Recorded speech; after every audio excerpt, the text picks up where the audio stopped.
Halo,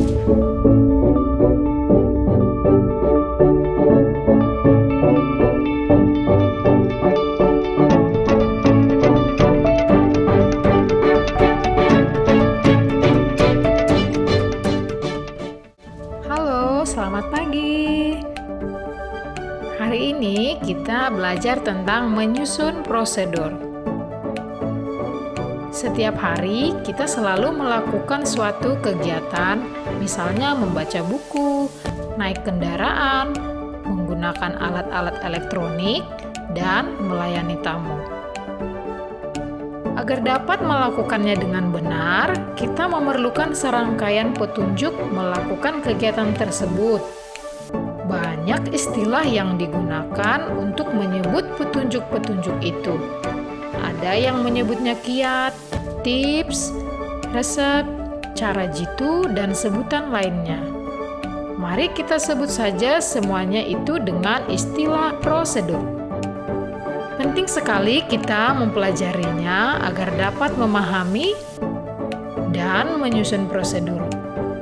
Bahkan dapat melakukan suatu kegiatan sesuai dengan prosedur.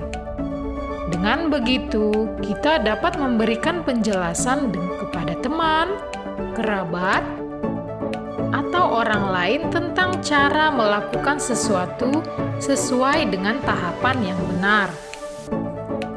Pengertian teks prosedur. Teks prosedur adalah teks yang berisi cara, tujuan untuk membuat atau melakukan sesuatu hal dengan langkah demi langkah yang tepat secara berurutan, sehingga menghasilkan suatu tujuan yang diinginkan. Pada teks prosedur, isi dari tulisannya selalu berhubungan dari awal sampai akhir, dan dari setiap isinya terdapat keterangan-keterangan agar mudah dipahami oleh pembaca. Setelah memahami pengertian teks prosedur, sekarang kita mempelajari ciri kebahasaan teks prosedur. Yang pertama, menggunakan pola kalimat perintah atau imperatif. Nah, kalimat perintah imperatif ini ada 3 jenis. Yang pertama, kalimat perintah imperatif yang fungsinya untuk meminta atau melarang seseorang untuk melakukan sesuatu. Yang kedua, kalimat deklaratif atau pernyataan. Kalimat ini berisi pernyataan yang fungsinya untuk memberikan informasi atau berita tentang sesuatu. Yang ketiga adalah kalimat interrogatif, yaitu kalimat yang berisi pernyataan fungsinya adalah meminta informasi tentang sesuatu. Ciri kebahasaan teks prosedur yang kedua yaitu menggunakan verba material. Verba material ini merupakan kata kerja berimbuhan yang mengacu pada tindakan fisik ataupun perbuatan yang dilakukan secara fisik oleh partisipan. Contohnya, melihat, memukul, menulis, mengendarai, dan menebang. Ciri kebahasaan teks prosedur yang ketiga yaitu menggunakan verba tingkah laku. Nah, verba tingkah laku adalah verba atau kata kerja yang mengacu pada tindakan yang dilakukan dengan ungkapan. Contohnya, 1. Merasa. Contoh kalimatnya, Ani merasa bahwa dirinya telah melakukan hal yang benar. Yang kedua, menolak, memahami, menikmati, menerima, yakin. Nah, dari contoh kata yang nomor 2 sampai nomor 6, saya rasa kamu bisa ya membuat contoh kalimatnya. Berikutnya adalah menggunakan kata penghubung atau konjungsi untuk mengurutkan kegiatan.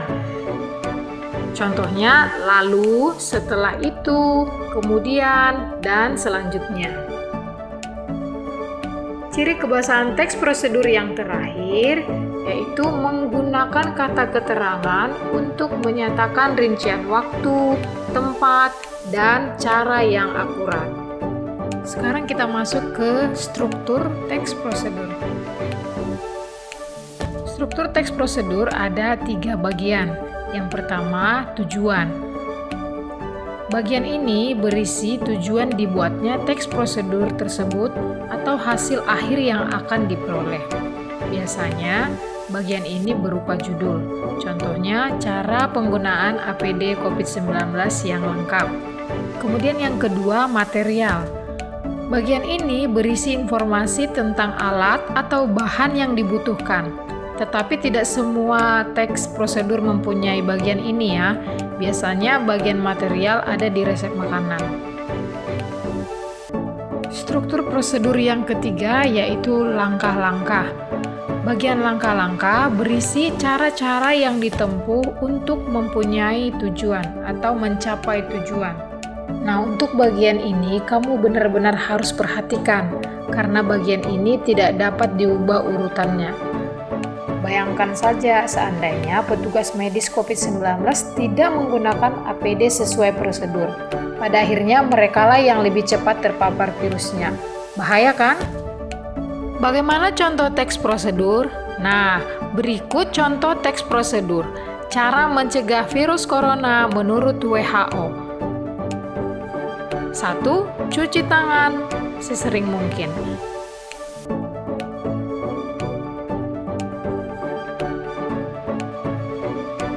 2. Jaga jarak.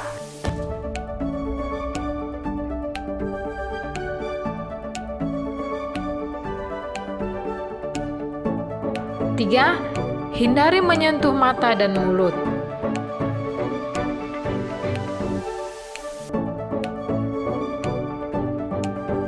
4. Lakukan kebersihan pernapasan.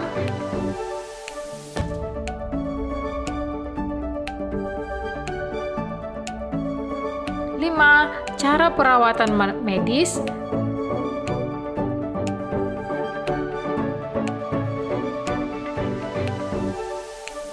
6. Perbarui informasi dan ikuti saran tenaga medis.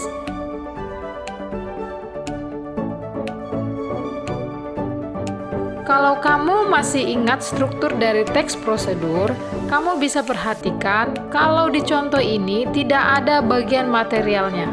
Mengapa? Kembali diingatkan, karena tidak semua teks prosedur mempunyai bagian material. Jadi, kamu sudah tahu ya, kalau teks prosedur itu ada yang memiliki bagian material dan ada juga yang tidak mempunyai bagian struktur tersebut. Baiklah, sekarang kita sudah berada di penghujung materi. Semoga materi teks prosedur ini bisa bermanfaat buat pelajar, khususnya siswa kelas 11 SMA. Sebagai penutup, saya mempunyai kalimat yang bisa memotivasi kamu untuk tetap semangat belajar dari Nelson Mandela. Pendidikan adalah senjata paling mematikan di dunia. Karena dengan pendidikan, Anda dapat mengubah dunia. Sampai jumpa di video berikutnya. Semangat belajar, pendidikan bermutu, bangsa pun ikut maju.